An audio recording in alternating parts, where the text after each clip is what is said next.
রাস্তায় কুকুর তাড়ালে একটি আয়াত পড়ুন, কুকুর আপনাকে কোনো কিছুই করবে না। অনেক সময় দেখা যাচ্ছে রাস্তায় কুকুর আমাদেরকে আক্রমণ করতে চায়, কুকুর ঘেউ ঘেউ করলে অনেকে আবার ভয় পায়। আপনার ছোট বাচ্চাটিকে এই ছোট্ট দোয়াটা শিখিয়ে দিবেন।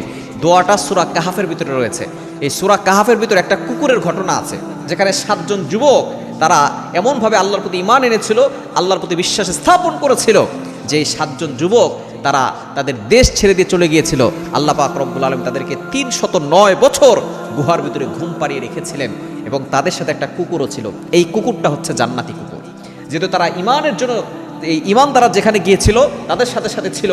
এবং এই কুকুরদের ভিতরে, কুকুরটা তারা যেই গুহার ভিতরে ঘুমিয়েছিল, গুহার মুখে এই কুকুরটা এমনভাবে ছিল, নবীজি ইসলামকে আল্লাহ তাআলা নিজে জানিয়ে দিচ্ছেন, নবী হে, আপনি যদি সেই কুকুরটাকে সেই ভয়ঙ্কর অবস্থা দেখতেন তাহলে আপনি সেখান থেকে দৌড়ে পালাতেন। এতটা ভয়ঙ্কর পরিস্থিতি ছিল, কেউ সেখানে যেতে পারতো না। 309 বছর পর্যন্ত আল্লাহ তাআলা তাদেরকে ঘুম পাড়িয়ে রেখেছিলেন, ঈমানদারকে আল্লাহ তাআলা বিজয় দিয়েছিলেন। সুতরাং এই যে কুকুর অনেক সময় আমাদেরকে আক্রমণ করতে চায়, অনেক সময় দেখা যাচ্ছে ঘেউ ঘেউ করে। রাস্তায় যখন আপনি বের হন, কয়েকটা কুকুর একসাথে মারামারি করতেছে, অথবা আপনাকে ঘেউ ঘেউ করা শুরু করতেছে আপনাকে দেখে, অথবা আপনার বাচ্চা একা আছে রাস্তায়, অনেক সময় দেখা যাচ্ছে বাচ্চাদেরকে কুকুর আক্রমণ করে বসে।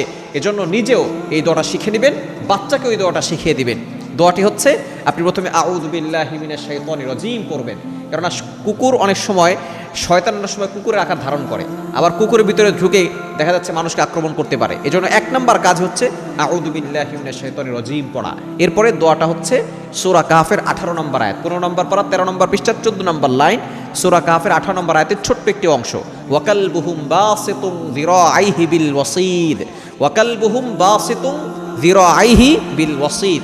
এতটুকু ছোট্ট পড়বেন, আউযু বিল্লাহি মিনাশ শাইতানির রাজিম পড়ে এই ছোট্ট আয়াতের অংশটুকু পড়বেন। আপনি 2-3 বার পড়বে, দেখবেন কুকুর শান্ত হয়ে যাবে এবং কুকুর আপনাকে আক্রমণ করবে না, কুকুর আপনার কোনো ক্ষতি করবে না ইনশাআল্লাহ। এই আমলটা আমি নিজে করে উপকার পেয়েছি, দেখবেন আপনিও করলে আপনি উপকার পাবেন, কুকুর আপনাকে কোনো আক্রমণ করতে পারবে না।